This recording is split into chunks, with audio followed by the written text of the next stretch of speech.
का धन्यवाद। और अच्छा, उनका गांव दौलतपुर है, यो जो है अंग्रेजी और हिंदी अवधि से जो है दौलत बहुत है इनके पास, पूंजीपति है भाषा के, इनका धन्यवाद। और यही साथ जो है आगे हम अध्यक्षीय भाषण के लिए फिर से जो है अनुरोध करी है बड़गांव शिवशरण सिंह जी से। लेकिन हाँ ये बड़ा खुश लागत दुख दिल गदगद हो जाते कि हाँ हमारी जो आत्मा है, हमारी आत्मा की आवाज़ है।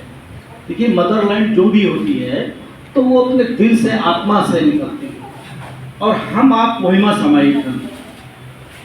अभी हम नवा एक 6 साल हो गए, हमका 25 साल से ज़्यादा हो गए पत्रकारिता में, हिंदी भी है हमका, वह चैनल भी है, नौकरी छोट सारी मिल गए, संपादक हो गए, सब चैनल गया उत्तर प्रदेश का।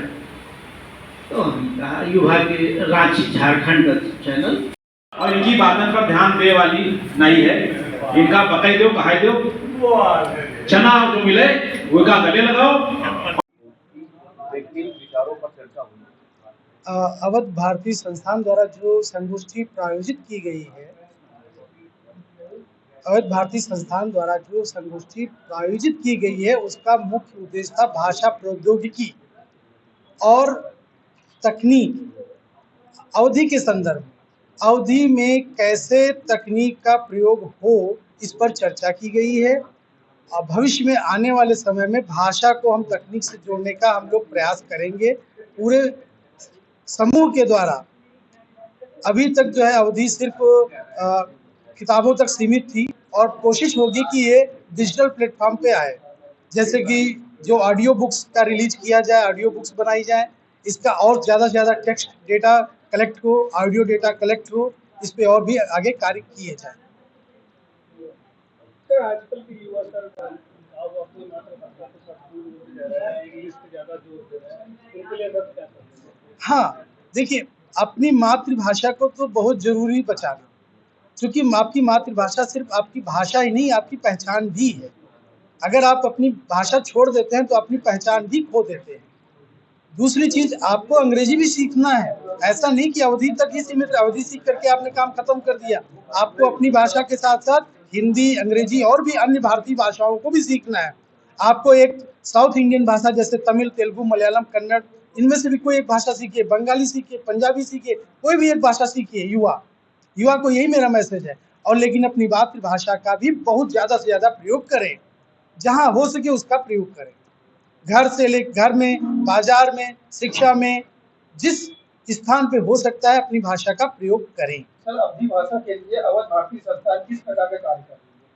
अवध भारती संस्थान अवधि के लिए किताबों का लेखन, अवेयरनेस प्रोग्राम, जागरूकता कार्यक्रम, संगोष्ठी, सेमिनार, इन सभी पर काम कर रहा है और समय समय पर संयोजन करता रहता है। और भविष्य में बहुत सारे वर्कशॉप करने का उसका प्रयोजन है, जो इसके लिए बहुत ही सहायक होगी।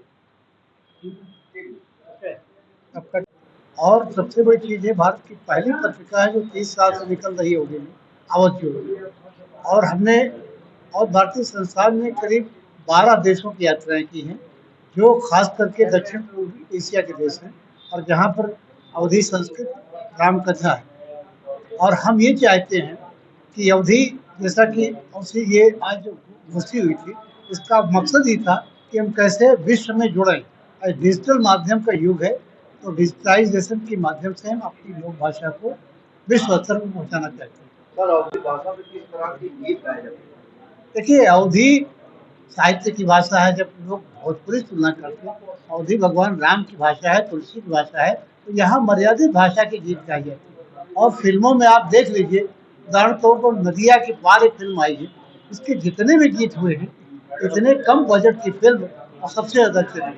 तो ऐसे तमाम सारे हैं। तीसरी कसम सबसे बड़ी पॉपुलर फिल्म थी, पान खाए सैया हमारो। तो अवधि के जो भी गीत है, आपने बहुत अच्छा सवाल मुझसे किया कि ये मर्यादा की भाषा रही। अवधि के गीतों में मर्यादा का विशेष ध्यान दिया जाता है। का जो मुख्य उद्देश्य था वो ये था कि अवधि जानने वाले बहुत से लोग हैं, अवधि उनकी आत्मा में बसी है, अवधि में वो पैदा हुए हैं, अवधि में पले हैं, बड़े हैं, लेकिन उसका प्रचार प्रसार नहीं हो रहा। और जो कुछ भी अवधि में रचनाएं हैं, साहित्य है, उनका सब एक साथ में संग्रह करके प्रकाशन और प्रचार नहीं हो रहा। तो अब ये एक बहुत बढ़िया प्रयास है, अवधी के विद्वान लोग इकट्ठे हुए और अवधी के कर्ता धर्ता लोग इकट्ठे हुए, वो इसको तकनीक से जोड़ना चाहते हैं और तकनीक से जोड़ने के बाद में इसका जो प्रचार प्रसार होगा वो अपने आप में बहुत जबरदस्त होगा और हम ये विश्वास करते हैं कि ये एक विश्वव्यापी भाषा बनेगी। युवा सब कहीं ना कहीं अपनी मातृभाषा से दूर होते जा रहे हैं, वो पश्चिमी कल्चर को ज्यादा अपना रहे हैं। देखिए, वो एक बात आप जो कह रहे हैं वो चिंता का विषय तो है, लेकिन हम एक बात बता दें अवधी को लेकर के, जब तक तुलसीदास जी की रामचरितमानस और मलिक मोहम्मद जायसी की पद्मावत ये हैं, तब तक अवधी का कोई जो है बाल बांका नहीं हो सकता है।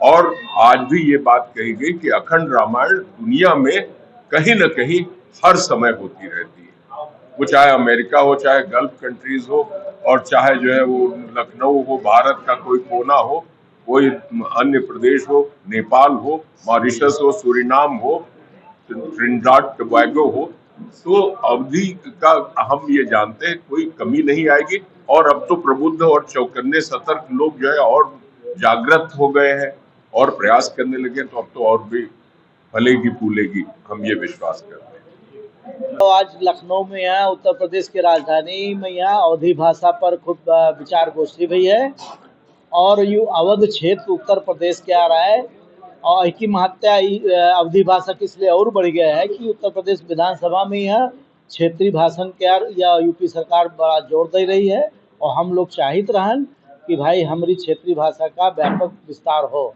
तो हम लोग जल्दी ही लखनऊ में यहाँ अपने अवधी भाषा के यहाँ लेके कई एक कार्यक्रम करबे, लोगन में यहाँ जन जागृति फैलेबे अपने इस संगठन द्वारा, संस्थान द्वारा।